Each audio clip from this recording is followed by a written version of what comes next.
filthy strays like you don't stop in our town, Dwayne Cutter snarled, jabbing a grease-blackened finger into Maya Henderson's chest, rocking her against the car door. His men tightened the circle, engines rumbling like a warning. "You get gas where your kind belongs," he added, nodding for two bikers to seize her arms. Their fists clamped around her biceps, pinning her in place, while another biker lifted his phone. "Come on, sweetheart. Give us that scared look." Maya didn't move, didn't blink, held herself still like steel. None of them noticed the lone Harley rolling closer, carrying the man they'd soon regret provoking. Before we go any further, comment where in the world you are watching from and make sure to subscribe, because tomorrow's story is one you don't want to miss. Maya's heart thundered in her chest, but she kept her breathing steady. 25 years of nursing had taught her to stay calm in emergencies. This was just another crisis to manage, even if her hands trembled slightly as she gripped her gas pump. The afternoon sun beat down mercilessly on the cracked asphalt. Heat waves rippled off the chrome of the motorcycles surrounding her, their engines growling like hungry predators. The smell of hot metal and exhaust fumes made her nose wrinkle. "I asked you a question," Dwayne sneered, taking another step closer. His leather vest creaked as he moved, patches displaying Confederate flags and racist symbols that made Maya's stomach turn. "You sure this is your neighborhood, sweetheart?" Maya kept her voice level, professional, the same tone she used with difficult patients. "I'm just getting gas, then I'll be on my way." One of the bikers laughed, the sound sharp and ugly. "Hear that, boys? She'll be on her way." He pulled out his phone and started recording, pointing it directly at her face. "Come on, smile for us."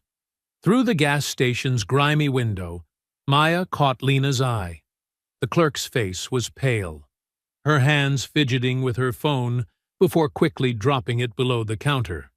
Maya couldn't blame her for hesitating. In a town like this, calling the police might make things worse instead of better. "Actually," Dwayne said, moving to lean against Maya's car door, his fingers leaving greasy smudges on the clean blue paint, "maybe you ought to stick around. We don't get many visitors out here." The way he said visitors made it clear he meant something far uglier. Another biker spat on the ground near Maya's shoes. "Yeah, this ain't really your kind of place." Maya's grip tightened on the gas pump. She'd lived through decades of this. The subtle threats, the not-so-subtle slurs, the constant reminder that some people viewed her very existence as a provocation. Usually, she would swallow her anger, stay quiet, live to drive another day. But something in her had shifted. Maybe it was exhaustion from her 12-hour shift. Maybe it was the weight of all those years of keeping her head down. "I have every right to be here," she said, her voice carrying across the lot. "And I'm not going to pretend otherwise to make you comfortable." The biker's grins faltered for a moment, surprised by her defiance.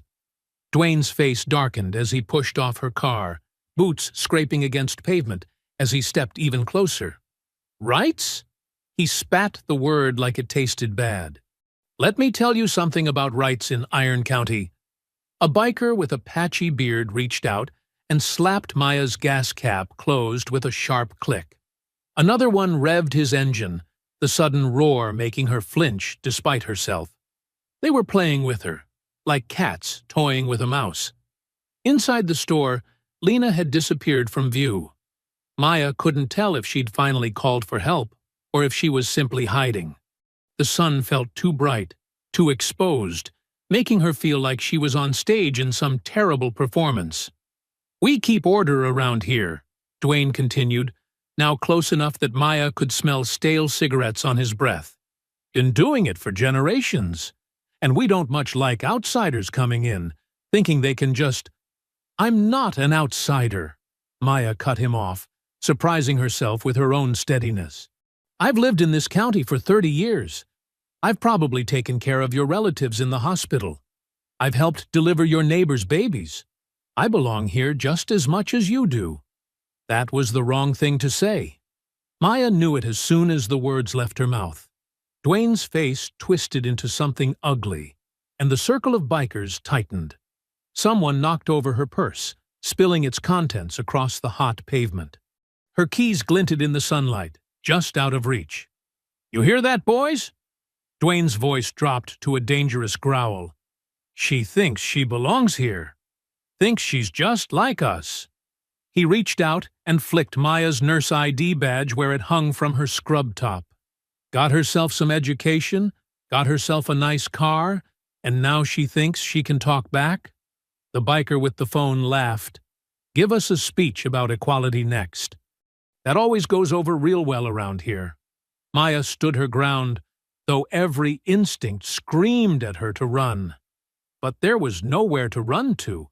They had her boxed in completely.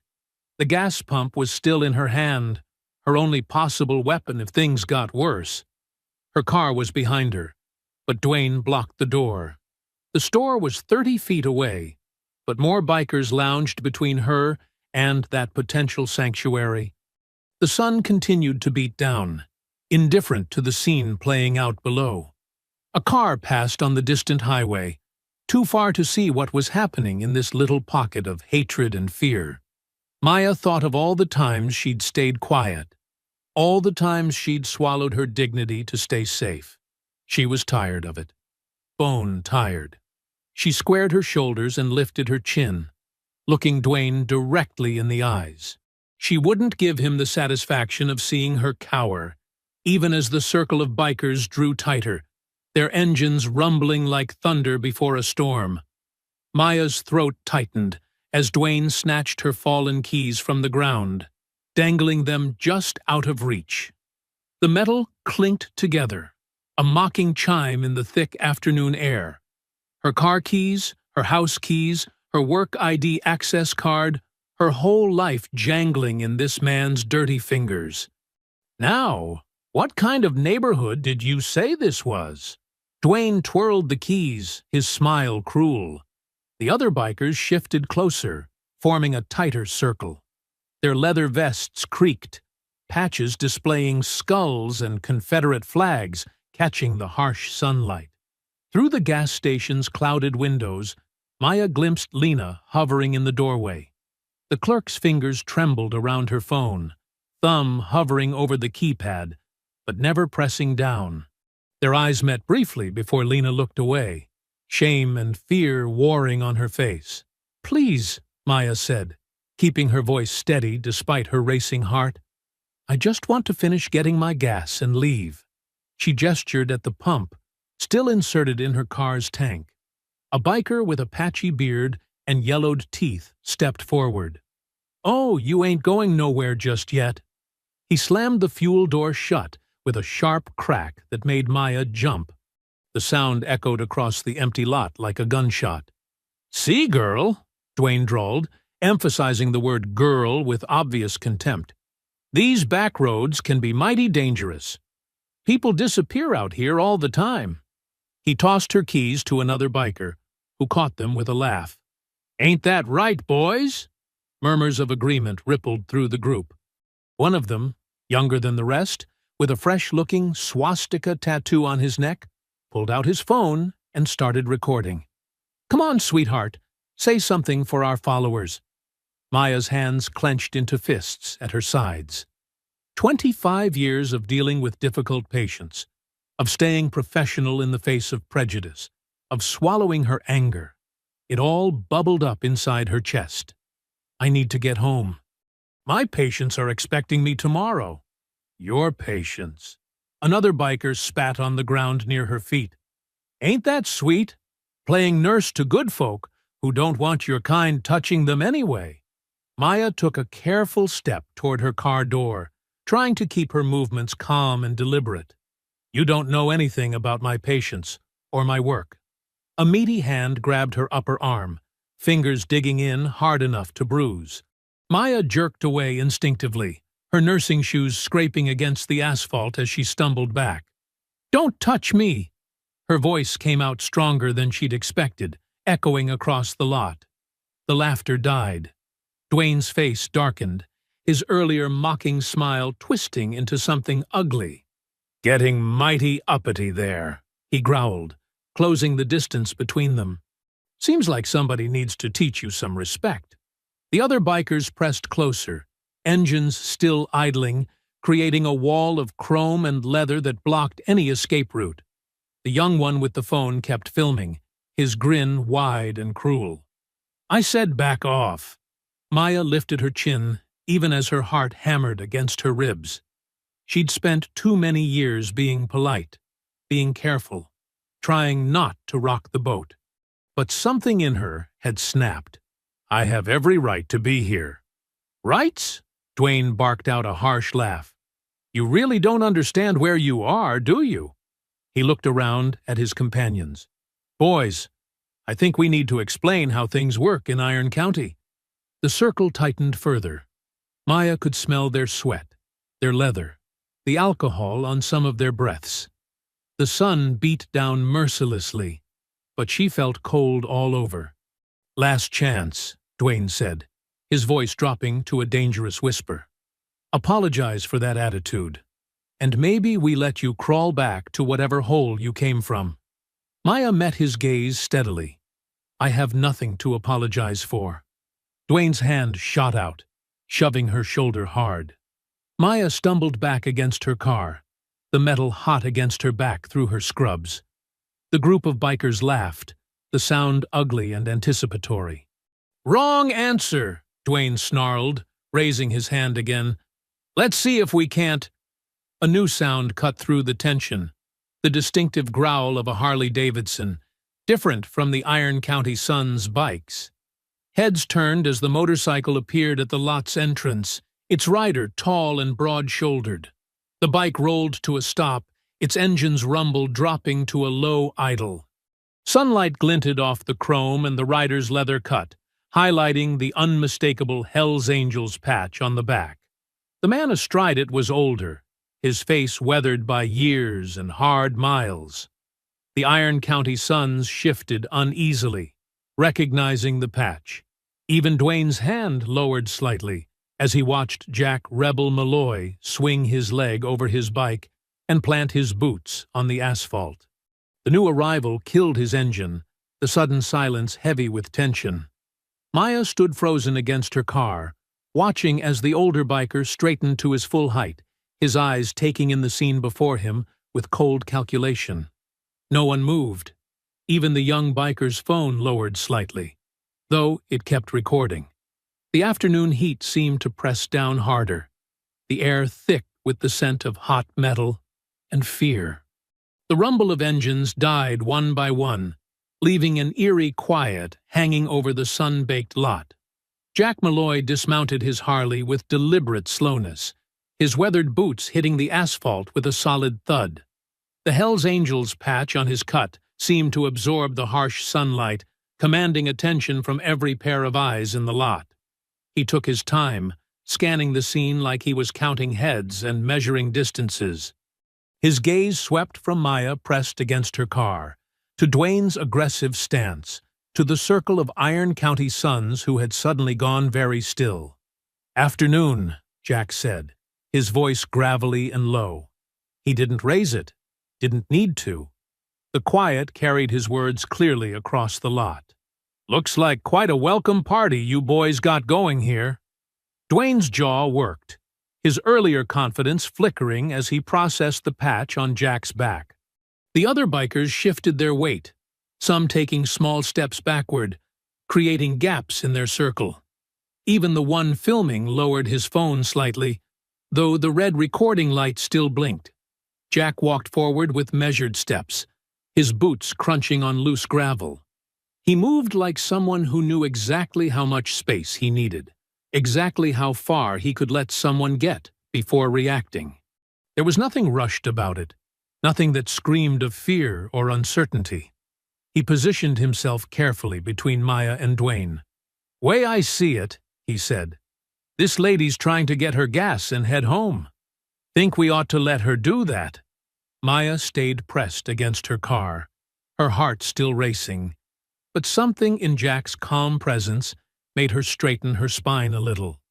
She could see his profile now.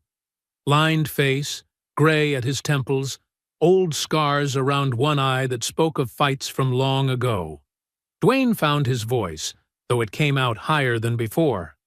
"This ain't your business, old-timer. Why don't you ride on before you hurt yourself?" A few nervous laughs rippled through the gang, but they died quickly when Jack didn't react. He just stood there, solid as a wall, hands loose at his sides, but ready. "Last chance," Jack said quietly.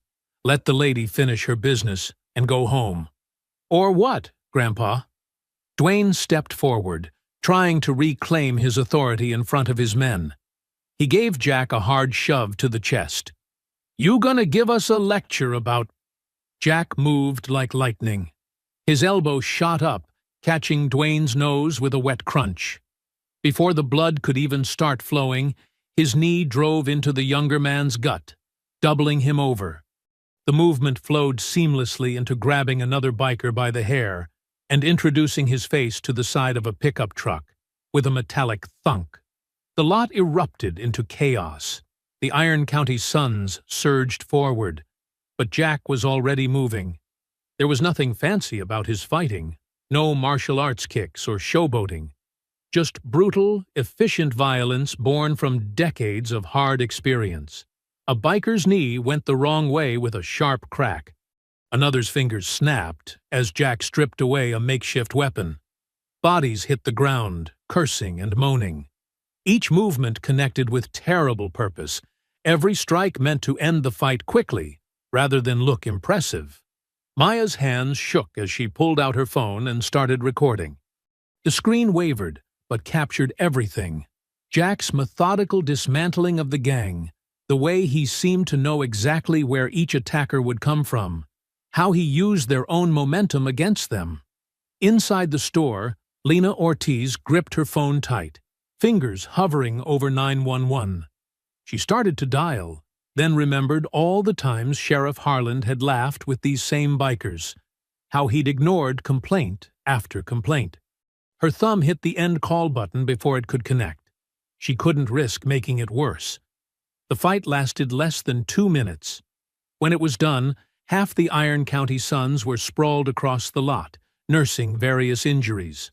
The others had backed away to their bikes, uncertain whether to flee or try for another rush. Jack stood in the center of it all, breathing heavily, but still upright. A thin sheen of sweat was the only sign he'd exerted himself. He hadn't even lost his balance once during the whole thing. Dwayne lay flat on his back, trying to squirm away, but Jack's boot came down on his throat, not crushing, just holding him in place. The pressure was clear in Dwayne's voice when he managed to speak. You're supposed to be done, Malloy," he wheezed, blood from his broken nose painting his teeth red. "You're on parole. You should know better than crossing us." Maya's phone nearly slipped from her fingers. She looked at Lena, who had ventured to the store's doorway, and saw her own shock reflected there. This wasn't some random Hell's Angel stepping in. He knew these men, had history with them. The bright afternoon sun beat down on the scene. Jack standing over Dwayne, Maya's phone still recording, scattered bikers nursing wounds and wounded pride, Lena watching it all with wide eyes. The air smelled of gasoline, blood, and decades of complicated history about to spill over. Jack lifted his boot from Dwayne's throat, taking a calculated step back. The Iron County Suns leader rolled to his side, coughing and spitting blood onto the sun-baked asphalt. Around them, his battered crew struggled to their feet, some helping others limp toward their motorcycles. "This ain't over, Malloy," Dwayne rasped, wiping his nose with the back of his hand. "You just signed up for a world of hurt." "Get out of here," Jack said, his voice flat and cold. The bikers fired up their engines one by one, the angry growl of motorcycles filling the lot. They peeled out in a cloud of dust and exhaust fumes, their chrome flashing in the afternoon sun as they disappeared down the highway. The noise faded, leaving behind an uneasy silence broken only by the quiet hum of the gas station's ancient AC unit. Jack turned to Maya, his weathered face set in hard lines. "You hurt?" Maya touched her arm where one of the bikers had grabbed her. A bruise was already forming, but she shook her head. "I'm okay, thank you. I don't know what would have happened if—" "Don't mention it," Jack cut her off, already turning toward his bike. "Best you forget this happened." "Wait," Maya said, stepping forward. "At least, let me—" "Ma'am," Jack interrupted again, his voice softening slightly. "The less you know about me, the better. Those men—" He glanced down the road where the gang had disappeared. "They've got friends in ugly places." Lena emerged from the store, wringing her hands. Her face was pale, and she kept glancing nervously up and down the highway. "I'm so sorry," she said to Maya. "I should have called someone, but—" She swallowed hard. "The sheriff, he's real close with those guys. Last time someone complained, their house got vandalized the next day. Nobody could prove anything, but everyone knew." Maya nodded grimly. She'd seen enough in her years of living here. The selective enforcement, the dismissive attitudes, the way certain complaints somehow never made it into official reports. Jack mounted his Harley, but Maya stepped closer before he could start it. "Whatever your past with them is," she said firmly, "what you did today mattered. Thank you." Something flickered across Jack's face. Pain, maybe, or regret, before he covered it with a grunt and kicked his bike to life. Without another word, he rolled out of the lot, heading in the opposite direction from the gang. Maya's phone buzzed in her pocket. She pulled it out to find several missed calls from her nephew AJ. Her hands shook slightly as she hit redial. "Auntie?" AJ's voice crackled through the speaker. "I've been trying to reach you. You okay?" "I'm fine, baby," Maya assured him, then described what had happened while Lena hovered nearby, still looking nervous. "You got it all on video?" AJ asked. "Send it to me right now. This needs to go public." "I don't know." Maya hesitated, thinking about Lena's warning about retaliation. "Auntie Maya," AJ's voice grew serious, "how many times have we watched stuff like this happen? How many times have they gotten away with it because nobody spoke up? You've got proof this time." Maya sent him the video, then drove home in a daze, her mind replaying the confrontation over and over. She fixed herself dinner but barely tasted it, checking her phone constantly as AJ texted updates about trimming and stabilizing the footage. As night fell, she sat in her living room, staring at the upload screen. Her finger hovered over the post button as doubts crashed through her mind. What if the gang came after her?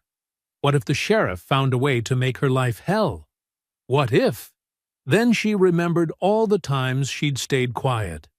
The snide comments at work she'd pretended not to hear. The way she planned her routes to avoid certain areas. The constant mental calculations of what time was safe to get gas, buy groceries, exist in public spaces. She thought of her late husband saying, "Sometimes staying safe means staying silent, and sometimes staying silent kills you slower than taking the risk." Maya typed a simple caption. "This happened today at the Highway 23 gas station. Iron County Sons gang harassing me until a stranger intervened. Sheriff's office has ignored complaints about this group for years. Not staying quiet anymore." Her thumb pressed post before she could second-guess herself again. She tried to sleep, but kept checking her phone. By midnight, the video had hundreds of shares. Comments poured in, people recognizing the gang members, sharing their own stories of harassment, praising the mysterious Hell's Angel who stepped in. Local social justice groups began tagging news outlets. Maya watched the numbers climb, feeling simultaneously exposed and empowered. Every share was like a tiny act of defiance. Every supportive comment, a brick in a wall of solidarity. But she also knew that somewhere out there, Dwayne and his crew were seeing the same shares, reading the same comments, nursing their wounds and their wounded pride. By sunrise, the video had gone viral. Over 10,000 shares, comments flooding in from across the country. Maya sat at her kitchen table, coffee growing cold beside her, watching the notification counter tick upward. Her phone hadn't stopped buzzing since she woke up. She clicked on one comment that read, "Iron County's sons have been terrorizing people for years. Finally, someone caught them on camera. Time for things to change." Her hands trembled slightly as she set the phone down. There was no going back now. The truth was out there, spreading faster than she could track it, beyond anyone's power to contain it. The morning sun streamed through Maya's kitchen window as she sat at her small oak table, both hands wrapped around a coffee mug that had long since gone cold. Her phone buzzed constantly, each notification making her flinch slightly. The video had exploded overnight, reaching far beyond Iron County's borders. "You're so brave," read one comment. "About time someone exposed these thugs," said another. But mixed in with the support were darker messages, racial slurs, threats of violence, promises to teach her a lesson. Some came from accounts with Confederate flag avatars, others from blank profiles created in the last few hours. Maya's hand trembled as she scrolled, making the screen shake. She set the phone down and took a deep breath, trying to steady herself. The morning news played quietly on her small kitchen TV, showing traffic and weather. The normal rhythm of life continuing as if everything hadn't just changed.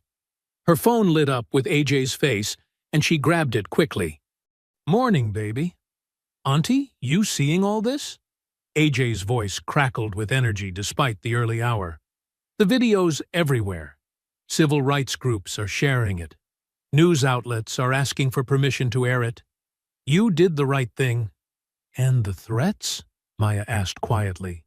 "I'm documenting everything," AJ assured her. "Screenshots, archives, IP addresses when I can get them. I'm catching an early bus down there. Should be in town by tonight. We need to—" A flash of white and blue through her front window caught Maya's attention. Her breath caught as she watched a patrol car pull up to her curb, followed by another. "AJ, I need to go. Police are here." "Record everything," AJ said quickly. "I mean it, Auntie. Start your phone recording right now."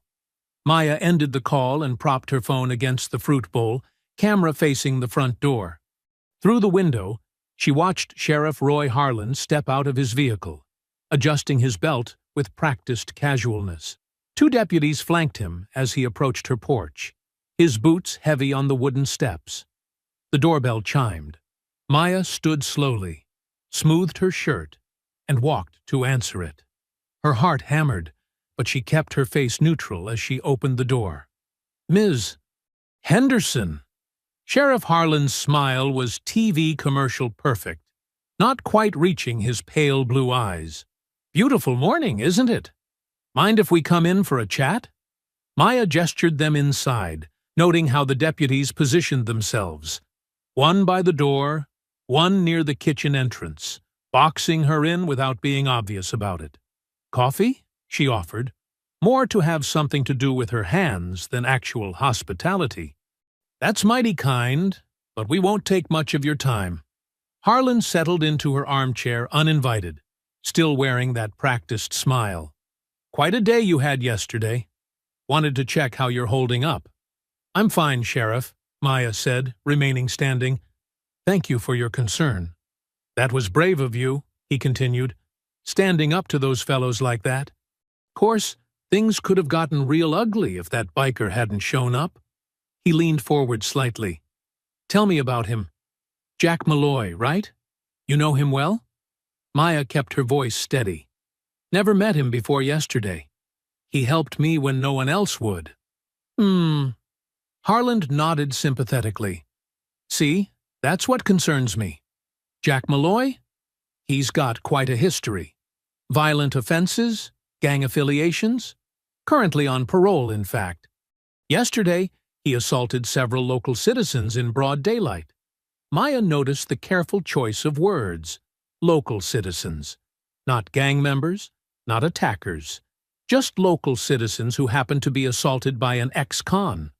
Those local citizens were threatening me, Maya said firmly. They put hands on me. Mr. Malloy stopped them. And we take those allegations very seriously, Harland assured her, though his tone suggested anything but. But you understand how this video you posted, well, it's stirring up a lot of trouble. Outside agitators using it to paint our community in a bad light. Folks getting riled up, making threats. He spread his hands. As sheriff, I'm concerned about everyone's safety. One of the deputies shifted his weight, belt creaking. Maya felt the pressure of their presence, the implicit threat in their positions and postures. That video's causing problems for everyone, Harland continued. Might be best for all concerned if you took it down. Let proper authorities handle this through official channels. His smile widened a fraction. For everyone's safety, you understand. Maya met his gaze. Are you ordering me to remove it?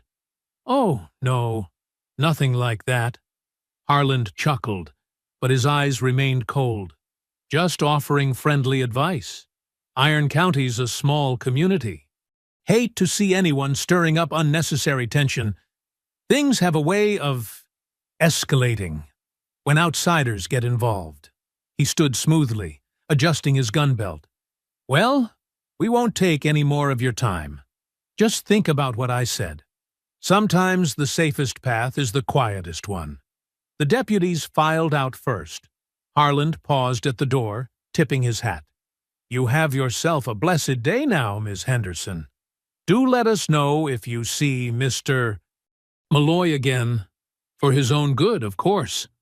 Maya watched through her window as they drove away, the patrol cars moving unhurried down her street like sharks circling in slow water. Her hands shook as she picked up her phone and called AJ back. They just left, she said, her voice trembling but determined. Sheriff wanted me to take down the video. Said it was for everyone's safety. Like hell, AJ growled. Tell me you recorded it? Every word. Maya watched the patrol cars disappear around the corner. The morning sun still shone, the birds still sang, but everything felt different now. She understood with crystal clarity that this wasn't just about one incident at a gas station or one gang of racist bikers. The sheriff's visit had made that perfectly clear. This was about power. Who had it, who didn't, and who got to decide when justice was proper or official. The whole system was designed to protect certain people while keeping others quiet and afraid. I'm not taking it down, Maya said firmly. Not now, not ever. The afternoon sun was sinking when AJ's bus pulled into the Iron County depot. Maya spotted him immediately. Tall and lean in his city clothes, laptop bag slung over one shoulder, already scanning the parking lot with sharp eyes. The moment he saw her, his serious expression melted into a warm smile. Auntie Maya! He wrapped her in a tight hug, and she felt some of her tension release. Having him here made everything feel more manageable. Let me look at you, she said, holding him at arm's length. Despite his professional attire, she still saw the little boy who used to spend summers with her, always with his nose in a computer manual or taking apart old phones. I'm fine, he assured her, but his eyes were worried. You're the one I'm concerned about. Is your car here? I want to see everything. The gas station, the neighborhood, all of it. We need to document the whole picture. They drove slowly through town, AJ taking video on his phone while Maya pointed out landmarks. Sheriff's office is there, she said, nodding at a brick building with patrol cars parked outside. Courthouse next door. They keep everything nice and close. When they passed the gas station, Maya's hands tightened on the steering wheel. Two motorcycles were parked out front, their riders lounging against them with deliberate casualness. Iron County Suns patches visible on their vests. "That's them?" AJ asked quietly, still recording. "Some of them," Maya confirmed. "Not Dwayne, though." The bikers straightened as Maya's car approached, their poses shifting from lazy to predatory. They stared openly as she drove past, one of them pulling out his phone to film them right back. "They're not even trying to hide it," AJ muttered, checking his footage. "Good. Let them show themselves." Later, as evening settled over the county, they pulled into the gravel lot of the Pine Grove Diner, a weathered building set back from the highway, neon coffee cup flickering in the window. Jack Malloy's Harley was already parked in the shadows at the far end. They found him in a corner booth, facing the door, coffee cooling untouched in front of him. His eyes flicked between them, then to the other customers, then the exits, the constant awareness of someone used to watching his back. "Ms. Henderson," he nodded as they slid into the booth. "This must be the nephew I heard about." "Anthony Johnson," AJ offered his hand. "But everyone calls me AJ. Thank you for helping my aunt." Jack's handshake was brief but firm. A waitress brought more coffee, and they sat in awkward silence until she moved away. "I know you've got questions," Jack said finally, his voice low and gravelly. "About my record. About how I knew those guys. Better to get it all out now." Maya studied him in the harsh diner lighting. The bruises from yesterday's fight were darkening on his weathered face, but his eyes were clear and direct. "I appreciate what you did," she said carefully. "But yes, I need to know the truth. All of it." AJ pulled out his phone. "Mind if I record this?" "For documentation only. We need to establish context in case things escalate." Jack considered the phone, then nodded. "Might as well have it on record." He took a long breath, staring into his coffee. 20 years ago, I rode with crews like Dwayne's. Different names, same ugly business. Did things I'm not proud of. Intimidation runs against black families who didn't know their place. Breaking windows, burning crosses, worse sometimes. Maya felt her stomach twist, but kept her face neutral. Jack continued, his voice heavy with old shame. "One night, it went too far. They wanted to firebomb a church, a black church, active in civil rights work. I couldn't. Something broke in me. Couldn't pretend anymore that we were just preserving heritage or whatever lies we told ourselves. I went to the FBI, testified against the whole chapter." "That's why you're on parole?" AJ asked, keeping his tone professional. Jack nodded. "Plea deal. I did time for my part in earlier incidents, but they reduced the sentence for my cooperation. Been trying to not make up for it exactly. You can't make up for that kind of evil, but at least not be part of it anymore. Not stand by when I see it happening." "The Hells Angels patch," Maya said. "How does that fit in?" "Different chapter, different philosophy. They knew my past, knew I'd changed. Gave me a chance to earn my way back to something better.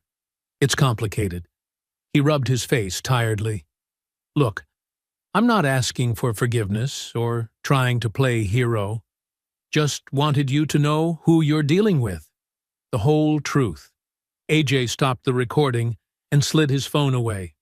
"We're not here to judge your past, Mr. Malloy. We're documenting the present situation. Building a record of what's happening now, who's involved, what we're up against." Outside, the diner's neon cast alternating red and blue shadows across the parking lot. Jack stood at his Harley, lighting a cigarette with cupped hands, the ember briefly illuminating the scars on his knuckles. His eyes never stopped scanning the dark road, watching for headlights or movement in the shadows. "Dwayne won't let this go," he told them, exhaling smoke. "Men like him can't handle being humiliated, especially not in front of their crew. And that visit from Harland, that means they've got friends in high places, the kind that can make evidence disappear or witnesses change their minds. The next morning dawned gray and humid. Maya's alarm hadn't even gone off when she heard AJ's sharp intake of breath from the guest room, followed by rapid footsteps. "Aunt Maya!" His voice carried an urgency that had her throwing off her covers. "You need to see this." She found him at the front window, phone already recording. Through the gauzy curtains she could see her car in the driveway, and her heart sank. Even from here, the damage was obvious. Deep gouges in the paint, all 4 tires flat and lifeless. "Don't touch anything yet," AJ said quietly. "Let me document everything first." They stepped outside into the muggy morning air. Up close, the vandalism was even worse. Crude racial slurs had been carved into the hood and doors, the metal scarred beyond any simple repair. Glass from her broken taillights crunched under their feet. AJ moved methodically around the vehicle, filming every angle, narrating times and dates in a clear voice. Through partially opened blinds and curtains, faces appeared and disappeared. Neighbors watching but keeping their distance. One elderly woman started to step onto her porch, then caught her husband's warning gesture and retreated inside. "Mrs. Reynolds used to bring me cookies," Maya said softly, watching the closed door. "Now she can't even look me in the eye." AJ squeezed her shoulder. "I'm calling it in. We need an official report, even if nothing comes of it," Maya finished. She knew the drill. Sheriff Harlan took his time arriving. Nearly an hour passed before his cruiser rolled up, followed by a young deputy's car. The sheriff stepped out unhurried, adjusting his hat, scanning the street with the casual interest of someone checking the weather. "Ms. Henderson," he drawled, hands hooked in his belt. "Quite a mess you've got here."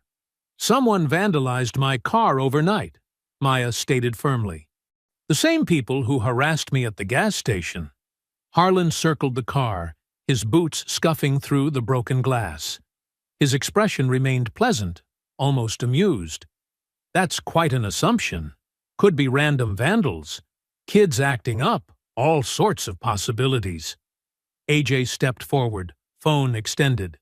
"We have video of the Iron County Suns threatening her just yesterday.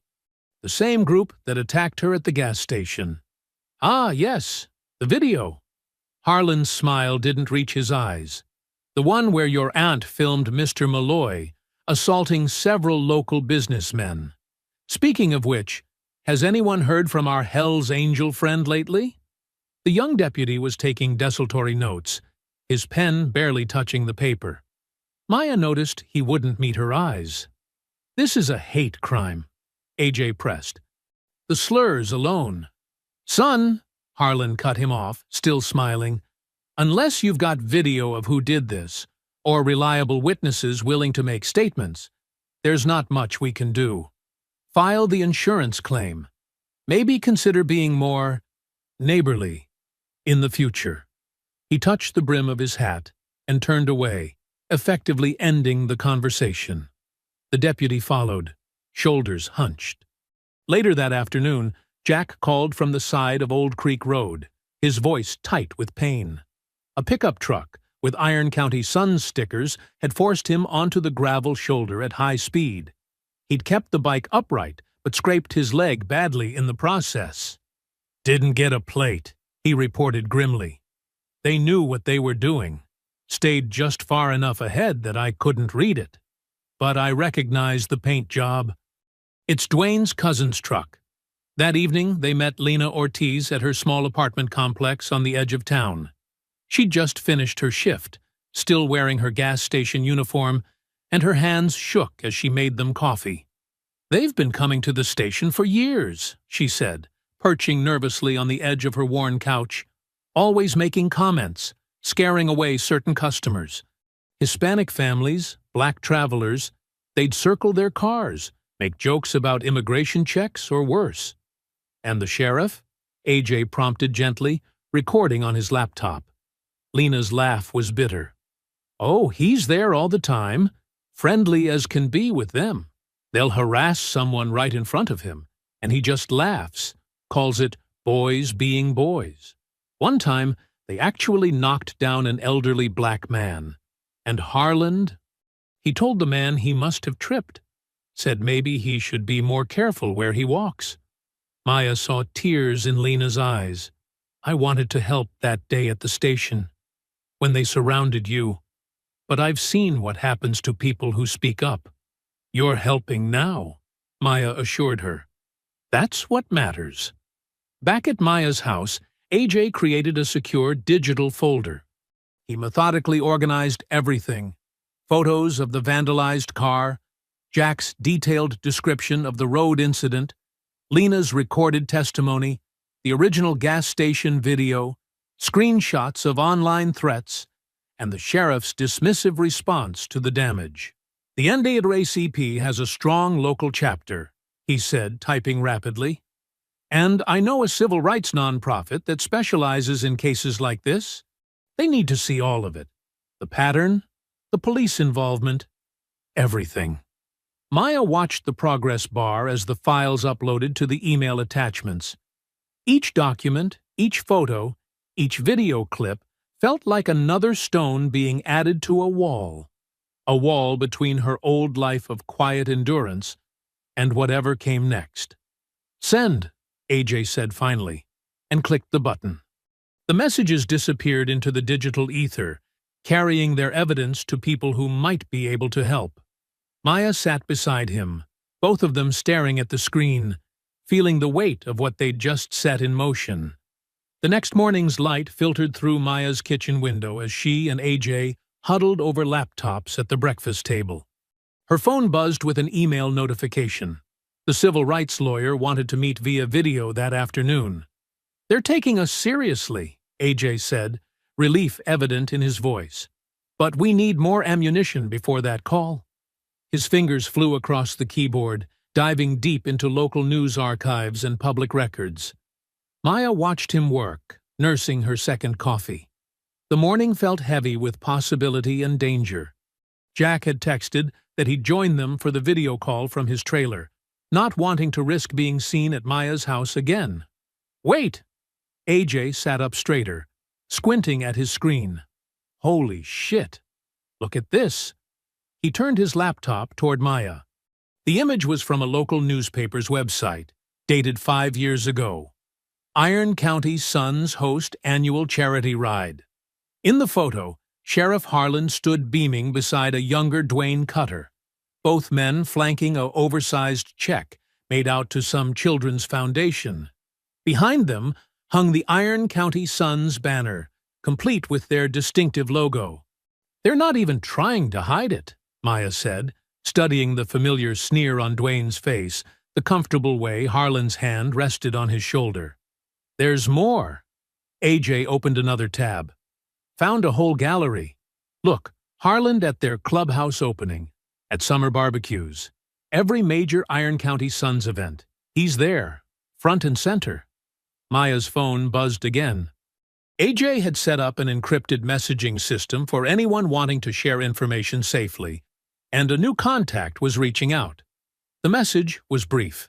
Young deputy, want to help? Check your email in 5. True to the promise, minutes later, an email arrived with several video attachments. The files were body cam footage, apparently from various traffic stops and casual encounters. In one clip, Harland chatted with Dwayne outside the gas station, both men laughing. Just keeping the peace, Harland's voice came through clearly. Sometimes folks need reminding where they belong. You boys are good at spelling things out.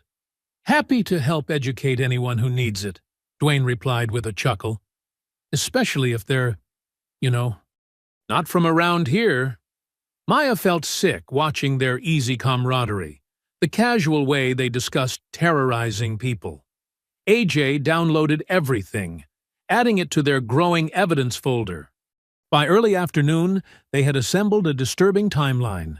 Years of documented connections between the sheriff's department and the Iron County Sons, punctuated by suspicious traffic stops, dismissed complaints, and convenient police absences during reported harassment.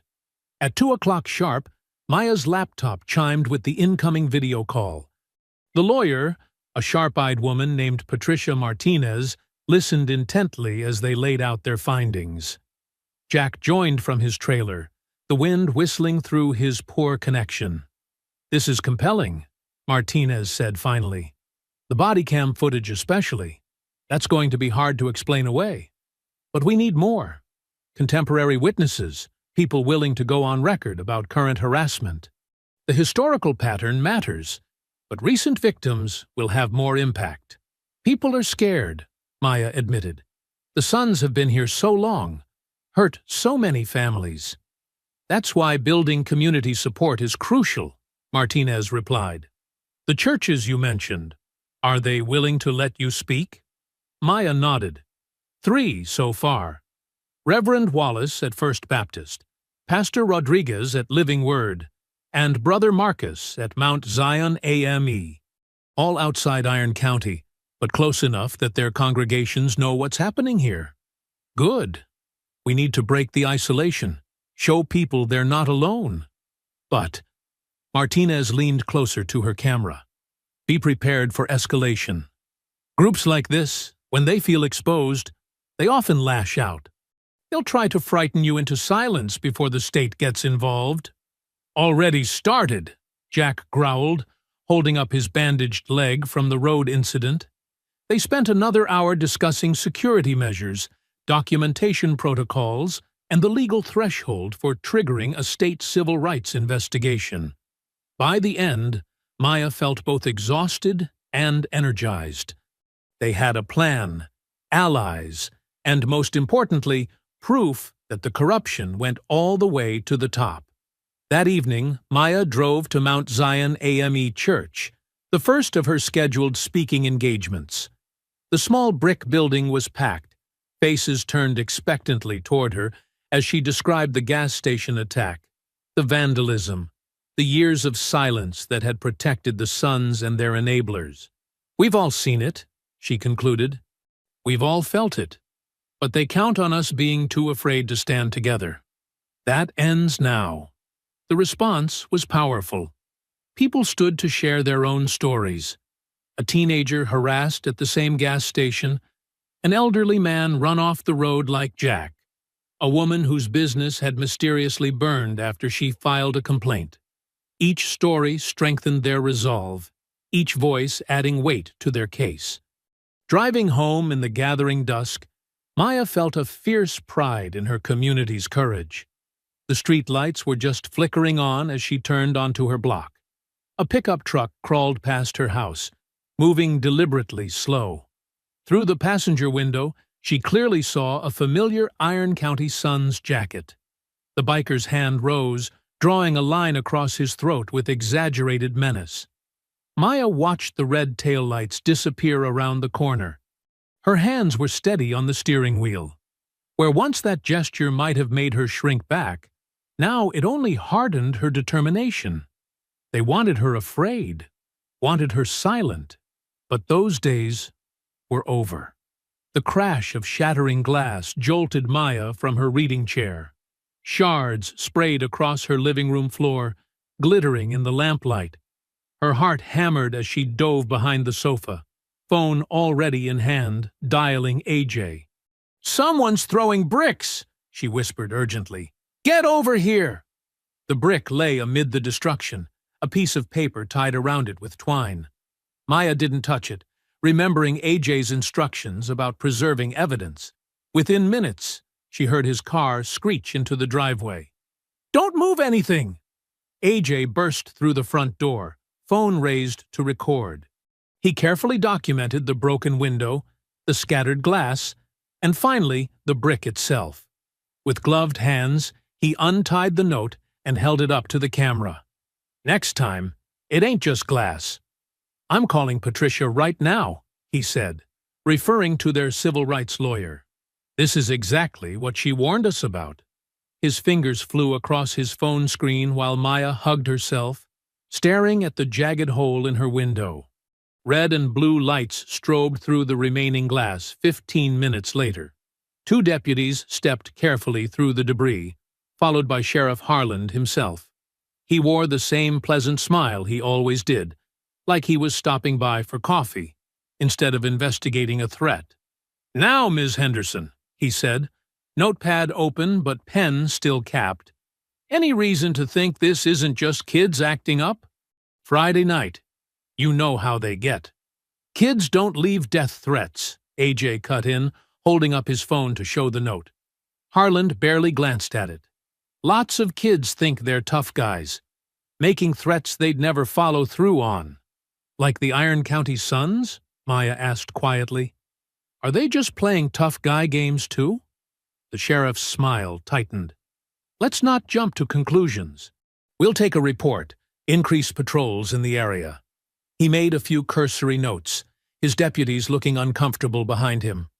"We have it all documented," AJ said. "The brick, the note, your response, our lawyer's already been notified." "Well, you just let your fancy lawyer know we're handling it according to procedure." Harlan tipped his hat and left, his patrol car pulling away with deliberate slowness. Maya and AJ spent the next hour boarding up the window. Neither mentioned how the increased patrols would likely mean more harassment, not protection. The next morning brought worse news. Jack called, voice rough with barely controlled anger. "They shot up my trailer last night," he reported. "Drive-by around 3 a.m. Black pickup? Couldn't catch the plates." He described the bullet holes puncturing his walls, how he'd hit the floor at the first shot. "Been around enough gunfire to know when to duck," he said grimly. "You need to stay somewhere else," Maya insisted. "No, I'm staying right here, but I'm sleeping ready now, boots on, weapons close." There was a pause, then Jack added quietly, "Got my old combat knife from Nam, baseball bat too. Let them try coming inside." That afternoon, Maya spoke at Living Word Church, her voice steady despite her sleepless night. The congregation sat in stunned silence as she described the escalating attacks. When she finished, an elderly black woman stood up. "They ran my grandson out of town in '95, she declared. "Same gang, same tricks." Sheriff back then looked the other way too. Others began standing, sharing similar stories. Businesses threatened, homes vandalized, children terrorized. AJ recorded everything, his laptop filling with testimonies spanning decades. A pattern emerged. The Iron County Suns would target anyone they deemed outsiders, while local law enforcement consistently minimized or ignored the violence. The next evening at First Baptist, the crowd had grown. Latino families filled several pews, nodding grimly as Maya spoke. White faces dotted the gathering too. Former victims, concerned citizens, people finally willing to acknowledge the rot in their community. "My husband's garage was vandalized last year," a white woman testified, voice shaking. "We knew who did it. They'd been threatening him for hiring Mexican mechanics. But the sheriff's office said there wasn't enough evidence." Social media amplified their voices. AJ's careful documentation spread across platforms. The gas station attack, the vandalism, the brick, Jack's bullet-riddled trailer. Each post tagged relevant authorities and civil rights organizations. The story began appearing on local news sites, then regional ones. "Look at this," AJ said 3 days later, showing Maya his phone. A reporter from the state capitol had picked up the story, focusing on the documented connection between Sheriff Harland and the Iron County Suns. The article included the charity ride photo and quotes from the leaked body cam footage. Maya's phone rang an hour later. Patricia Martinez, their lawyer, calling with news. "The Attorney General's office reached out," she said without preamble. "They've been monitoring the social media coverage and news reports. They want everything we've got. All the documentation, testimonies, photos, videos. They're particularly interested in evidence of Sheriff Harland's involvement." "Are they actually going to do something?" Maya asked, hardly daring to hope. "They're being careful with their language, but yes, I believe they are. Keep gathering evidence. Keep speaking out. The pressure is working." That evening, Maya stood at her boarded-up window, remembering the brick's trajectory, the explosion of glass, the crude threat. Outside, a patrol car rolled past, one of Harlan's promised increased patrols. The deputy inside didn't wave or slow down, just watched her house with empty eyes. Her phone buzzed with another message from Jack. "More bikes circling my place. Letting you know where I am if anything happens." She typed back quickly, making sure he knew to keep recording everything. The Iron County Suns were escalating, but so was the resistance against them. Every threat they made, every act of intimidation, only added to the mounting evidence of their crimes. Maya touched the rough plywood covering her window, feeling not fear, but a grim satisfaction. They thought violence would silence her. Instead, it was giving her a louder voice. Maya stood in her kitchen, watching the morning news with AJ. The anchor's voice filled the room. The State Attorney General's office has announced a preliminary civil rights investigation into allegations of systemic racism and corruption in Iron County law enforcement, specifically focusing on connections between the Sheriff's Department and a local motorcycle gang known as the Iron County Suns. "They're actually doing it," Maya whispered, gripping her coffee mug tight. Camera crews descended on their small town like locusts. The gas station where it all began became their favorite backdrop, reporters standing where Maya had once feared for her life. Lena watched nervously from behind the counter as journalists interviewed locals about the Iron County Suns and Sheriff Harlan. By noon, Sheriff Harlan called an emergency press conference on the courthouse steps.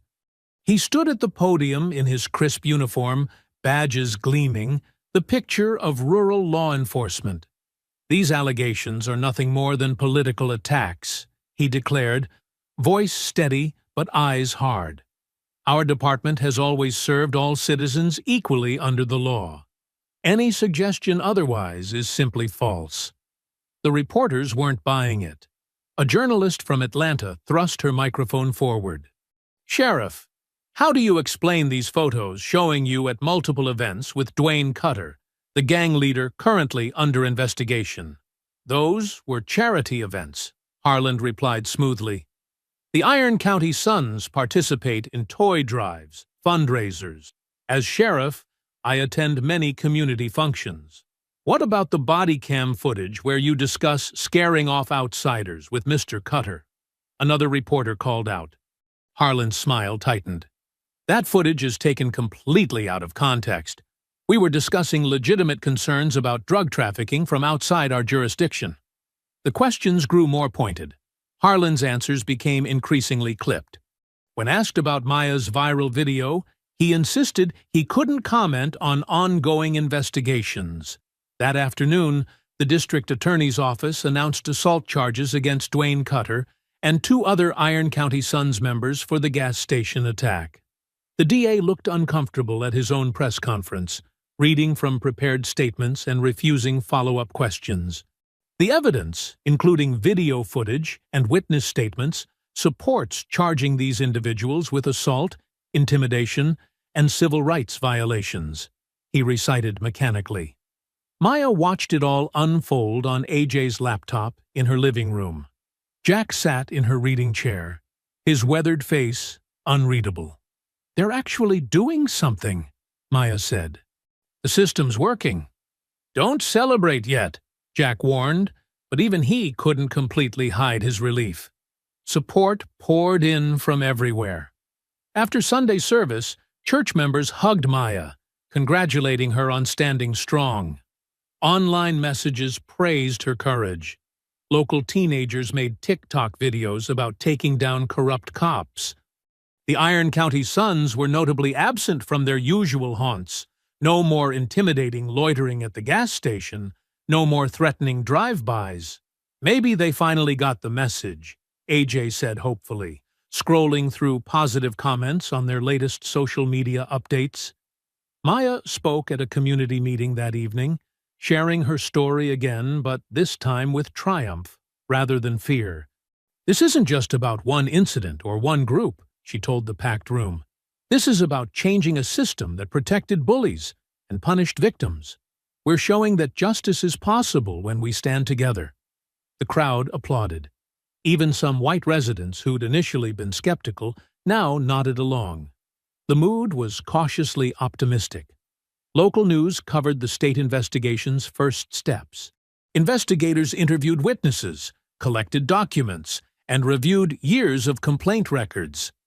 Maya provided them with AJ's meticulously organized evidence file. The civil rights lawyers seemed confident. "This is textbook systemic discrimination," Patricia Martinez told them during a video call. "The state has everything they need to act." For the first time in weeks, Maya slept through the night without startling at every sound. The boarded window remained an ugly reminder, but it felt more like a badge of honor now, proof that she'd stood her ground and won. Jack maintained his vigilance but allowed himself small moments of peace. He fixed his bullet-damaged trailer, replaced some furniture, and even started talking about teaching motorcycle maintenance at the community college. "Might as well use my skills for something good," he said gruffly, when Maya expressed surprise at his plans.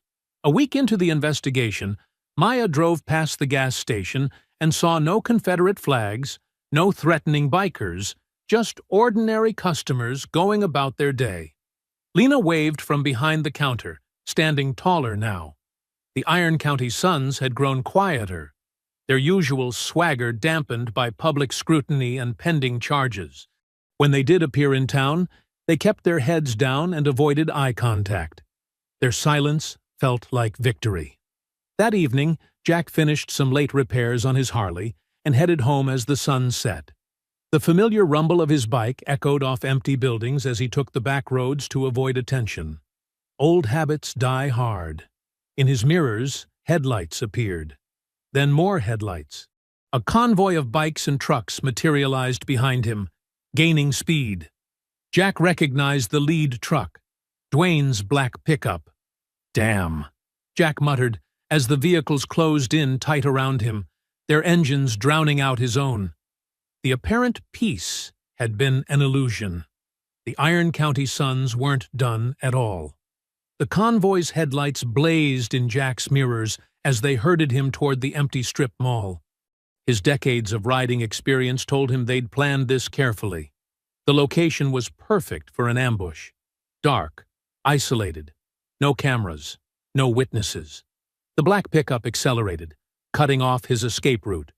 Jack's tires squealed as he was forced to turn into the abandoned parking lot. Broken streetlights cast weak pools of light across cracked asphalt. Weeds pushed through the concrete, nature slowly reclaiming this forgotten space. Engines roared as bikes and trucks boxed him in. Jack killed his Harley's engine, planted his boots on the ground, and faced the approaching figures. He counted at least 8 men emerging from vehicles. Dwayne Cutter stepped into the dim light, a crowbar gleaming in his hand. "Time to retire, old man," Dwayne sneered. "Should have stayed in your lane. Still need a whole gang to face one grandpa?" Jack's voice was steady despite his racing heart. His fingers wrapped around the thick metal chain he'd started carrying in his jacket. They came at him from all sides. Jack swung the chain in a wide arc, catching the first attacker across the face. Bone crunched. The man went down screaming. Jack drove his knee into another's groin, then smashed an elbow into approaching teeth. But there were too many. A crowbar caught him in the ribs. Once, twice. Sharp pain exploded through his chest. He staggered but managed to grab the weapon, yanking its wielder off balance. Jack's fist connected with the man's nose, spraying blood. "Hold him!" Dwayne barked. Strong hands grabbed Jack's arms. He thrashed and broke free, but a boot swept his legs. He hit the pavement hard. Steel-toed boots slammed into his sides. Someone stomped on his hand. Jack curled inward, protecting his vital organs like he'd learned in prison fights years ago. The beating seemed endless. Jack's vision blurred. Blood filled his mouth. His ribs screamed in agony with each labored breath. Through the pain, he heard Dwayne's voice. "That's enough. Let the cops find him." Sirens wailed in the distance. Jack tried to push himself up, but collapsed. His face pressed against cool asphalt as red and blue lights painted the walls. He recognized Sheriff Harlan's voice before darkness clouded his vision. "Well, well," Harlan drawled. "Looks like we caught ourselves a parole violator starting fights again." "He jumped us," Dwayne said, his voice thick with fake innocence. "We were just defending ourselves from this dangerous felon." Rough hands yanked Jack's arms behind his back. Handcuffs bit into his wrists. The cold metal felt familiar, a reminder of the life he'd tried to leave behind. "You're under arrest for assault and parole violation," Harlan announced loudly, playing to his audience of deputies. "Get him up." They hauled Jack to his feet. His legs barely supported him. Through swollen eyes, he saw the Iron County Suns watching, their faces smug with victory. His beloved Harley lay on its side, chrome scratched, mirrors shattered. Across town, other pieces of their carefully built case were crumbling. At the gas station, the manager discovered the security system's hard drive had mysteriously failed. Hours of footage, including backup angles of the original assault on Maya, vanished into digital nothing. In Sheriff Harlan's office, Lena Ortiz sat rigid with fear. Her hands trembled as Harlan leaned over his desk, his friendly smile more threatening than any shout. "Now, Lena," he said softly, "we both know you were confused that day. Stress can play tricks on memory, and we wouldn't want any complications with your employment status or immigration matters." "I'm a citizen," Lena whispered, "born in Arizona. Papers can get lost. Records can be questioned." Harlan slid a document across his desk. "This statement just clarifies what you really saw. Nothing complicated." Lena stared at the paper, tears blurring the words that would undo their case. Her signature would label Maya a liar, paint Jack as the aggressor. But her children needed her job. She couldn't risk everything. With a shaking hand, she signed. The young deputy who'd leaked the damaging body cam footage found his locker cleaned out. A suspension notice citing misconduct under investigation taped to the door. His calls to the police union went straight to voicemail.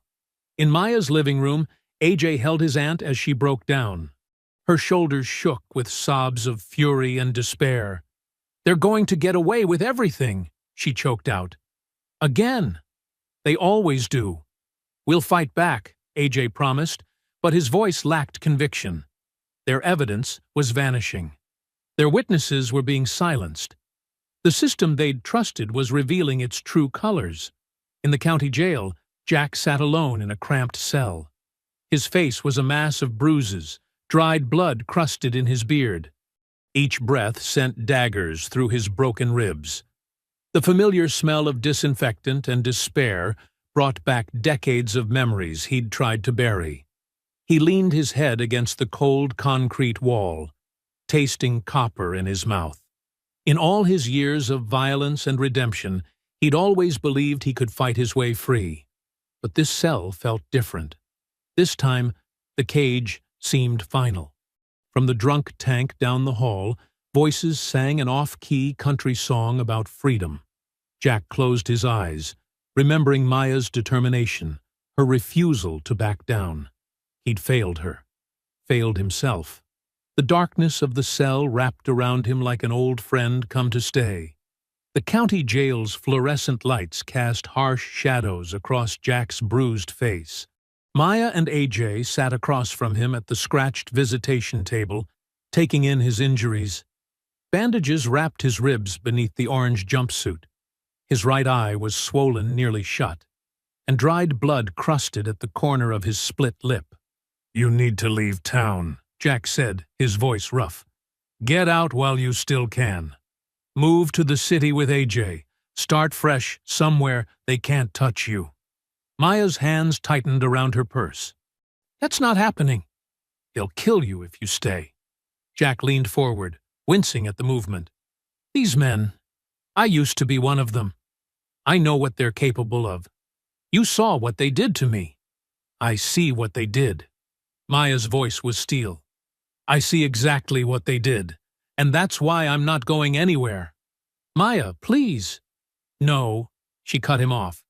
You don't get to decide when I stop fighting. You don't get to tell me to run and hide.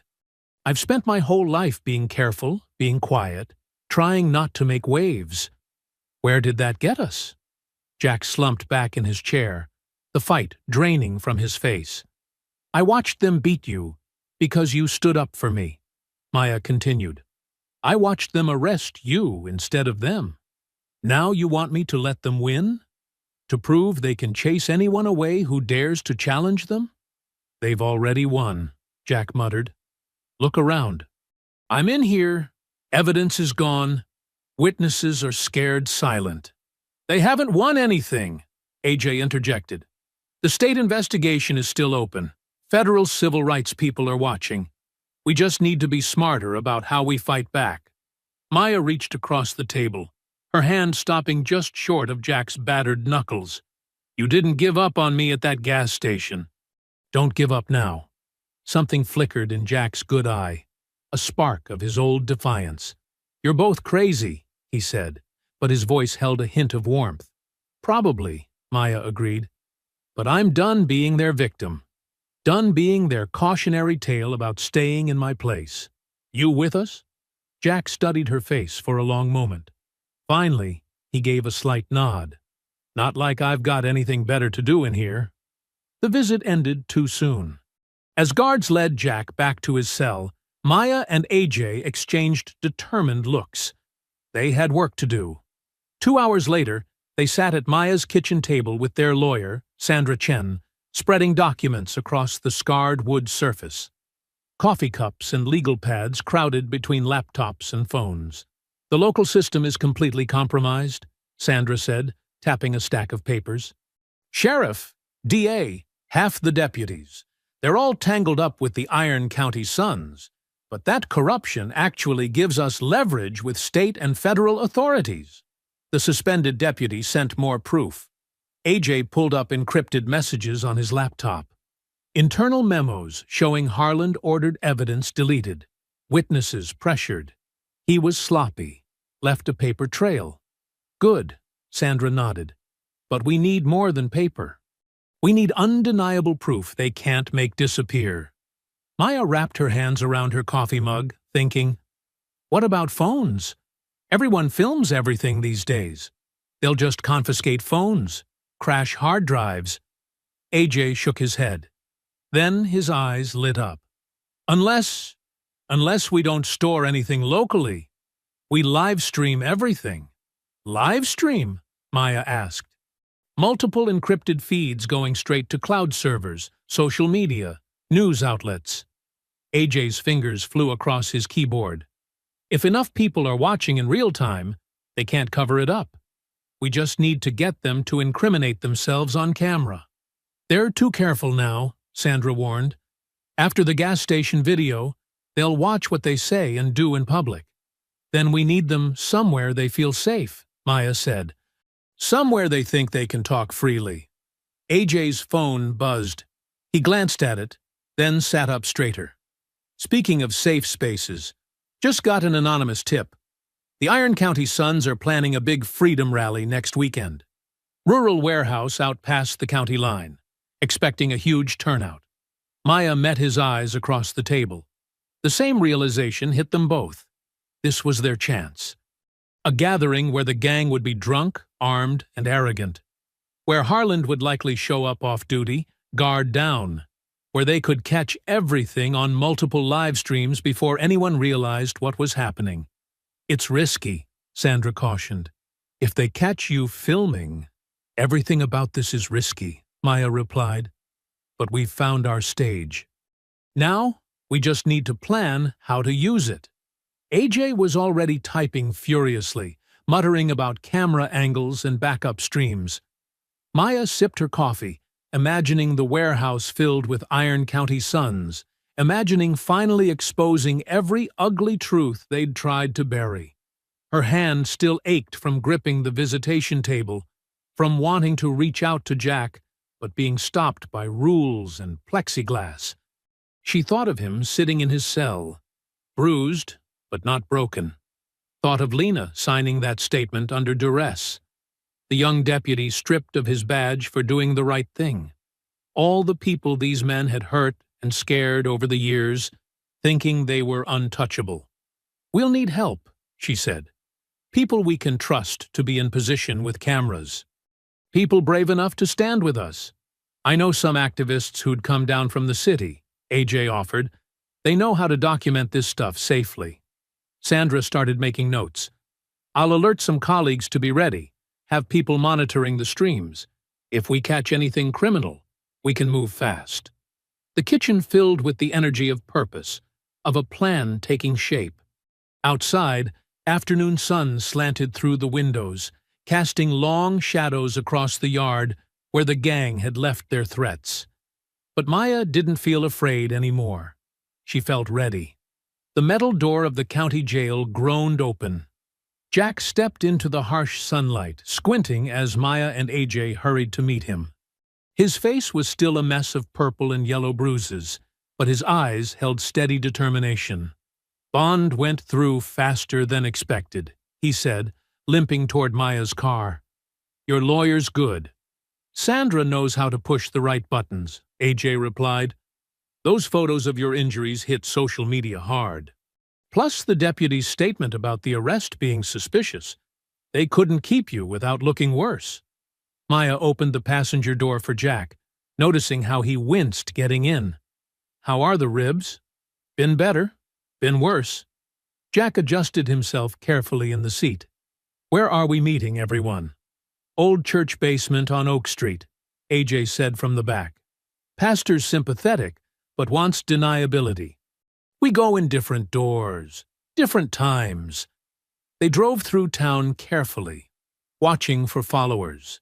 The church sat quiet and dark, its worn brick walls offering silent protection.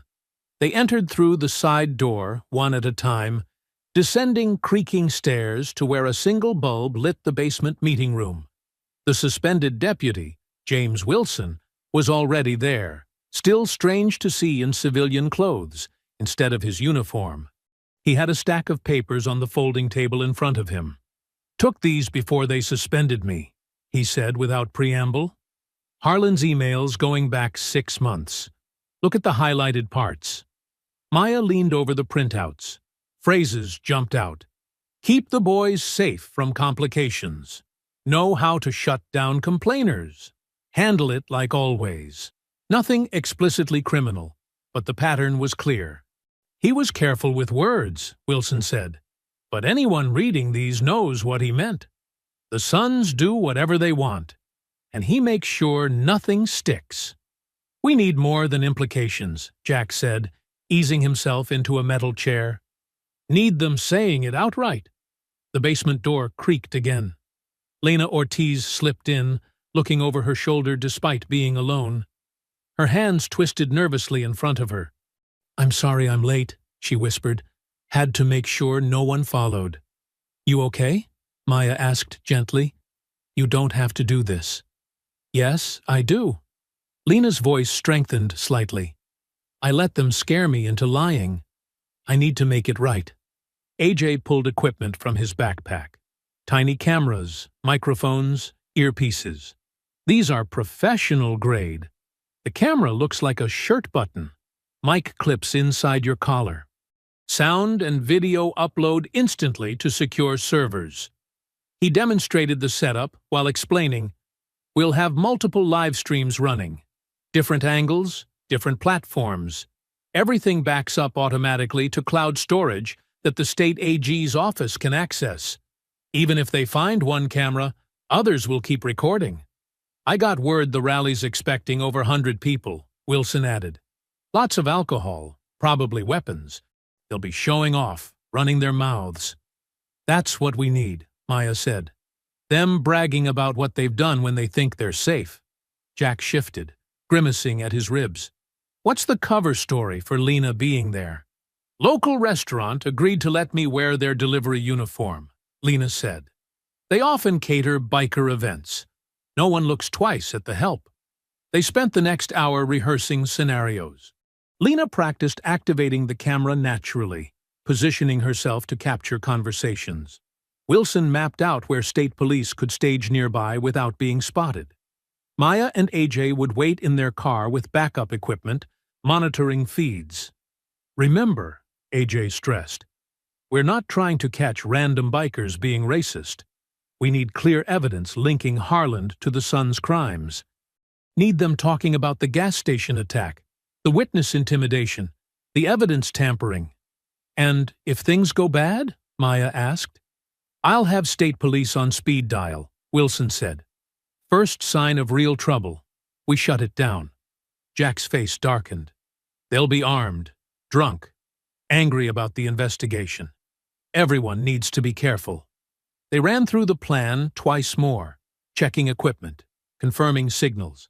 The basement felt close and warm, thick with tension and purpose.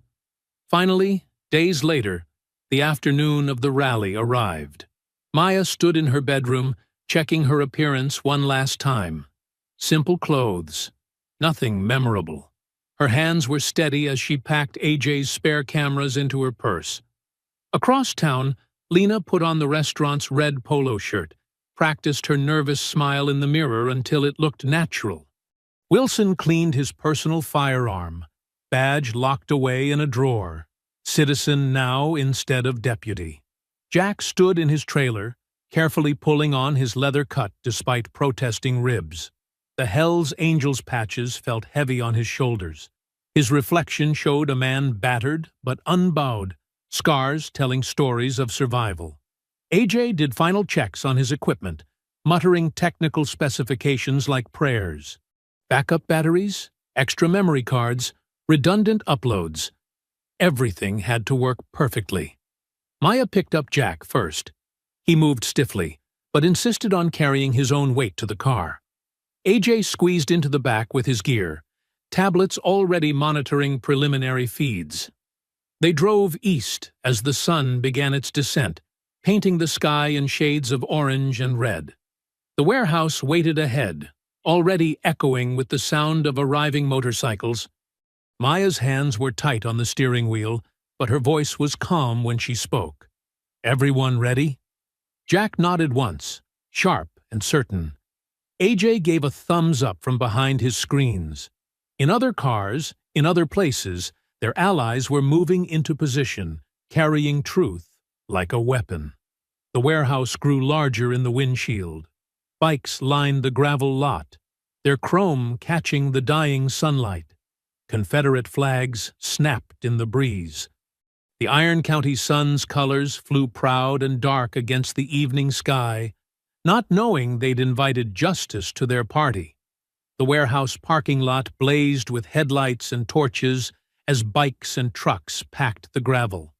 Confederate flags hung from poles and tailgates, while Iron County sun's patches dotted the growing crowd like dark badges of hate. Music thundered from massive speakers, drowning out individual voices into a threatening roar. Dwayne Cutter sprawled in a camping chair near the warehouse entrance, holding court like a backwoods king. Empty beer cans littered the ground around his boots. His bruises from the gas station fight had faded, but the humiliation still burned hot. "Ain't nobody gonna make fools of us in our own county," he slurred to the circle of nodding bikers. "That old man thought his Angels patch meant something. We showed him different, didn't we, boys?" Laughter rippled through his audience. Lena approached with a tray of sandwiches, keeping her eyes down, her borrowed red polo shirt making her nearly invisible to the partying bikers. The hidden camera, disguised as a button, captured everything. "Pass them sandwiches here, girl," Dwayne called, waving her closer. She complied, positioning herself perfectly as he continued bragging.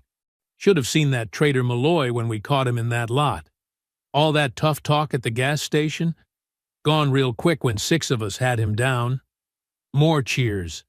Lena's hands trembled slightly as she served food, but the camera stayed steady. Outside in Maya's car, AJ watched multiple video feeds on his laptop screen, giving quiet updates through their earpieces. "Audio's clear," he whispered. "Everything's uploading in real time." Dwayne grabbed another beer, spilling foam as he gestured. "And that nurse thinking she could shame us with her little video? That brick through her window was just the start. She'll learn. They all learn. Sheriff's got our backs anyway," someone added, and Dwayne grinned wide. "Hell yeah, he does. Harland knows how to make charges disappear. Been doing it for years." He crushed his empty can. "That's what you get when you keep the right people happy." In the shadows by the warehouse's side door, Maya and Jack listened through their earpieces. Jack's ribs ached under his leather cut, but his eyes were sharp and focused. "Got enough?" he muttered. "Feed's solid," AJ confirmed through the earpiece. "State AG's office is watching live. Multiple backups running." Maya nodded once, steel in her spine. "Let's do it." They stepped through the door into harsh fluorescent light. The warehouse fell quiet in waves as people noticed them, music suddenly seeming too loud in the tension. Dwayne stood, swaying slightly, face twisting from shock to rage. Well, he sneered. "The nurse and the traitor, coming to get beat down proper this time." "We heard you confessing, Dwayne," Maya said clearly, her voice carrying. "To assault, vandalism, witness intimidation. Hundreds of people are watching this live stream right now, including state authorities." Dwayne's face purpled. "Shut your mouth. Bye." "Including," Jack cut in, "your cute story about Sheriff Harland fixing cases for you." Dwayne's hand chopped through the air. "Take them!" The warehouse erupted. Bikers surged forward as Lena scrambled for safety, camera still rolling. Two men rushed Jack from the front, while another tried circling behind. Despite his injured ribs, Jack moved with brutal efficiency. He grabbed a pool cue from a nearby table, cracking it across the first attacker's face. The man dropped, blood spraying.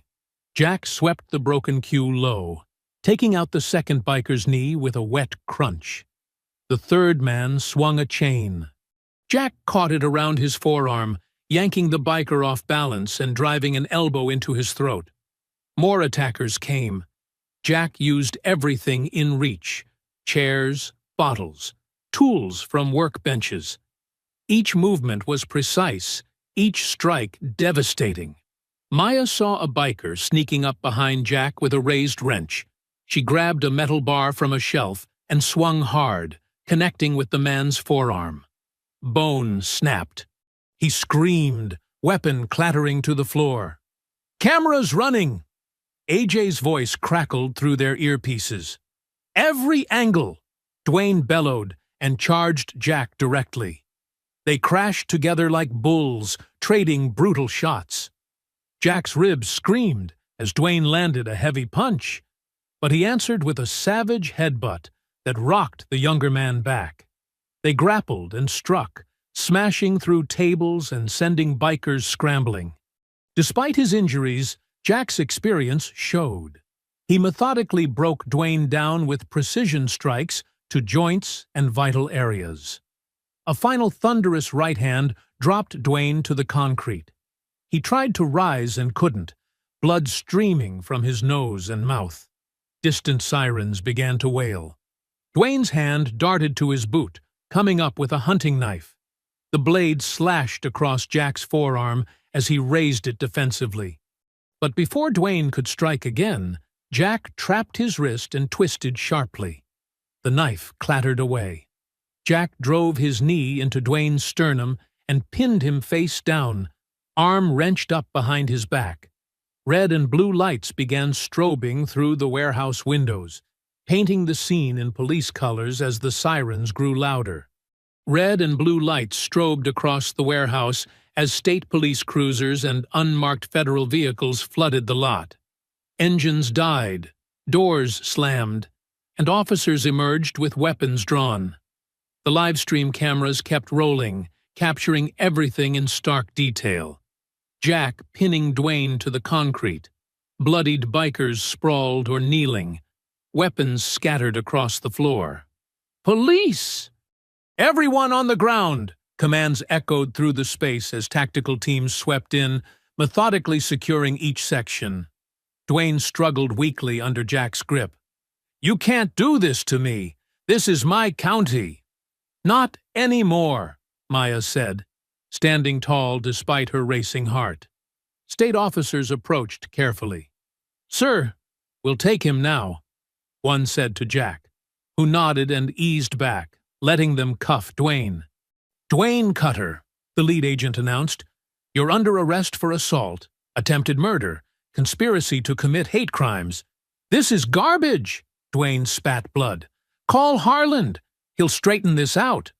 AJ emerged from his surveillance position, laptop in hand. Every confession is recorded and backed up to multiple secure servers, including the parts about Sheriff Harland fixing cases. Around them, other Iron County sons were being zip-tied and searched. Officers found brass knuckles, illegal knives, and several unregistered guns in their vehicles. The bikers' faces showed shock as they realized their usual protectors weren't coming to help. Lena stepped forward, still wearing her borrowed polo, and handed her recording devices to a federal agent. Her hands shook, but her voice was steady as she gave her statement about years of witnessed intimidation. Tires crunched on gravel outside. Sheriff Roy Harland burst through the door, face purple with rage. Two deputies flanked him, looking uncertain. "What the hell is this?" he demanded. "This is my jurisdiction. You have no authority." A stern-faced state investigator cut him off. "Actually, Sheriff, we have full authority under federal civil rights statutes." She held up a thick folder. "These are transcripts of your emails discussing case fixing with Mr. Cutter, plus financial records showing unusual payments from Iron County Sons affiliated businesses to your re-election campaign." "That's ridiculous," Harland sputtered. "You can't—" "We also have tonight's live stream." The investigator nodded to a tablet showing Dwayne's drunken boasting about their arrangement. Multiple witnesses, multiple angles, all broadcast live to state and federal offices. Harland's face went from purple to ash. One of his deputies took a step back. "Roy Harland," the investigator continued, "you're under arrest for conspiracy, obstruction of justice, and violation of civil rights under color of authority." "Don't you dare!" Harland growled as she approached with handcuffs. "I've worn this badge for 28 years." "Not anymore." She nodded to his chest. "Remove it." A young deputy, the same one who'd leaked the original body cam footage, stepped forward. With trembling fingers, he unpinned Harland's badge. The sharp click seemed to echo through the warehouse. Harland's shoulders slumped as the cuffs closed around his wrists. The man who'd terrorized the county for decades suddenly looked small and old in the flashing lights. Maya watched them lead both Harland and Dwayne out, followed by a parade of cuffed bikers. Her phone buzzed with messages from AJ's live stream viewers celebrating justice being served. Tears pricked her eyes, but she blinked them back. This wasn't time for crying. State officers spent hours processing the scene. Maya, Jack, and Lena gave detailed statements. Their lawyer arrived, ensuring everything was properly documented. News vans began appearing outside, reporters hungry for the story of small-town corruption exposed. "You okay?" Jack asked Maya quietly as paramedics checked his knife wound. She nodded. "Better than okay. For the first time in years, I feel like I can breathe in this town."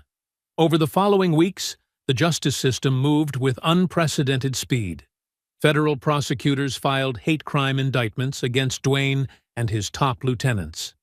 Civil rights attorneys launched suits against Iron County and the gas station's corporate parent for enabling years of discriminatory harassment.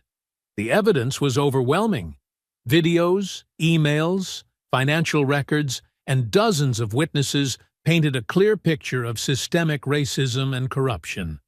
The gas station corporation, desperate to avoid publicity, offered Maya a substantial settlement.